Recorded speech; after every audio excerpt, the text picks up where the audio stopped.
हरि ओम तत्सत। राधा भक्तिर्हरिर्ज्ञानम ताभ्याम ये चा समन्विता। राधा भक्ति के प्रतीक है और भगवान श्री कृष्ण ज्ञान के प्रतीक हैं।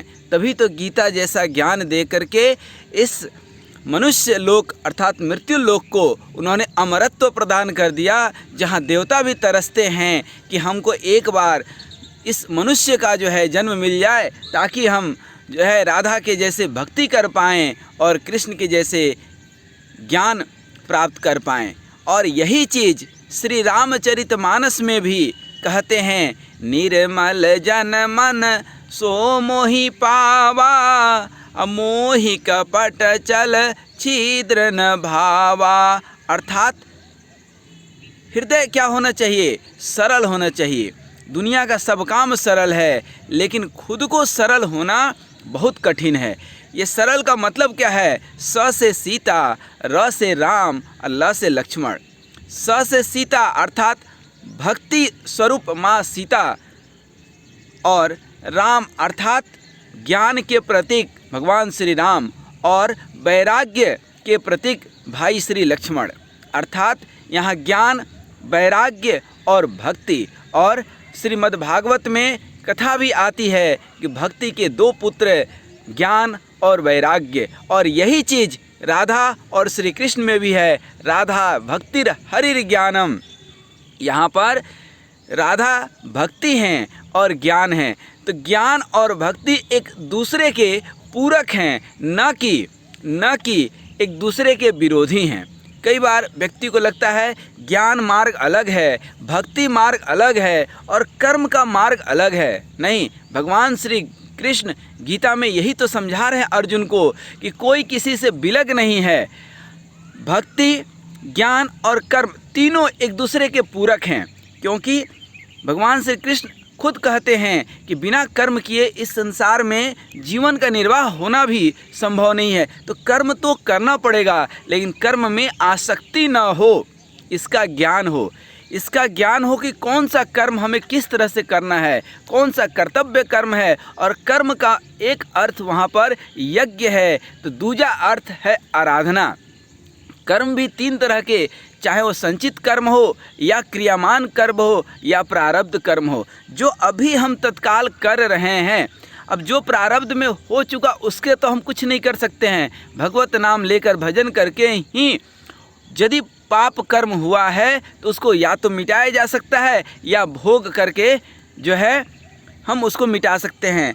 अन्यथा जो क्रियामान कर्म है, जो अभी हम कर रहे हैं, ये तो हमारे अंदर ज्ञान हो कि क्या करना चाहिए और क्या नहीं करना चाहिए, क्या गलत है क्या सही है, और किस तरह के कर्म में आसक्ति अच्छी है। आसक्ति मतलब क्या? कृष्ण भगवान बड़ा सुंदर उदाहरण देते हैं। जो आसक्ति है अर्थात ऐसा कोई भी कर्म, ऐसा कोई भी क्रिया जिसमें सुख दुख आ सकता है, जिसमें कुछ संभावना है, जिसमें लाभ और हानि की संभावना है, जिसमें मान सम्मान अपमान के अर्थात अच्छा किए तो सम्मान मिलेगा, गलत कर दिए तो अपमान मिलेगा, इस तरह की भावना लेकर के जो भी कर्म करते हैं, जो भी हमारी संभावनाएं और जो भी अपेक्षाएं हैं, वही तो आसक्ति है। जो आसक्ति है वो आसक्ति है। इसलिए कृष्ण भगवान कहते हैं इन चीज़ों से, लाभ हानि से ऊपर उठ करके, कर्म अकर्म विकर्म से ऊपर उठ करके, आसक्ति से ऊपर उठ करके और विरक्ति से भी ऊपर उठ करके, एक होता है आसक्त होना, एक होता है विरक्त होना। कृष्ण भगवान कहते हैं यथा युक्तस्य चेष्टस्य आहार विहारस्य। यथा युक्त आहार विहार करते हुए कोई कई साल तक फलाहार करता है, तो कोई उपवास करता है, कोई कुछ करता है, कोई कुछ करता है। कृष्ण भगवान कहते हैं अपने सामर्थ्य के अनुसार यथा युक्त आहार लो, विहार लो और नित्य कर्म करते हुए भगवान का भजन करो। यही कृष्ण भगवान बार बार अर्जुन को कहते हैं युद्ध करो करो करो, लेकिन मेरा स्मरण करते हुए। अर्थात करते जाओ काम और हृदय में रखो राम। इसलिए हृदय में मेरा स्मरण करते हुए जो भी कर्म आप करते हैं उसमें पाप या पुण्य के भागीदार आप नहीं होते हैं, वह कर्म आपको बांधता नहीं है। तो ये आसक्ति से छूटने का सबसे सरल उपाय है। अन्यथा विरक्त लोगों को भी देखा जाता है कि त्याग तो दिए दुनिया, लेकिन मन में दुनिया ही बसा है और बार बार यही सुनाते रहते हैं कि हमने दुनिया को त्याग दिया, दुनिया को त्याग दिया। जो बार बार सुनाए कि हमने दुनिया को त्याग दिया, करोड़ों रुपये पे लात मार दिया, अर्थात वो लात ठीक से लगा नहीं। इसलिए हमेशा ये ध्यान रखना चाहिए अपने को कि इस संसार में रहते हुए ही, करने योग्य कर्तव्य कर्म करते हुए ही, यथा योग्य जब समय मिले भगवान का भजन कर लें। भगवान के भजन करने से क्या होगा? एक तो मनोबल अच्छा रहेगा अपना, दूसरा धीरे धीरे अपना चरित्र सुधरेगा, क्योंकि चरित्र यदि नहीं सुधरा तो कितना भी भगवान का भजन कर लें कोई फ़ायदा नहीं है। ठीक उसी तरह से है जैसे चलनी में हम लोग दूध जो है नहीं दूह सकते हैं गाय का ना, उसके लिए कोई कटोरा चाहिए, पात्र चाहिए। आपको कहीं पानी एक जगह से दूसरे जगह ले जाना है तो उसके लिए बकेट चाहिए, बाल्टी चाहिए।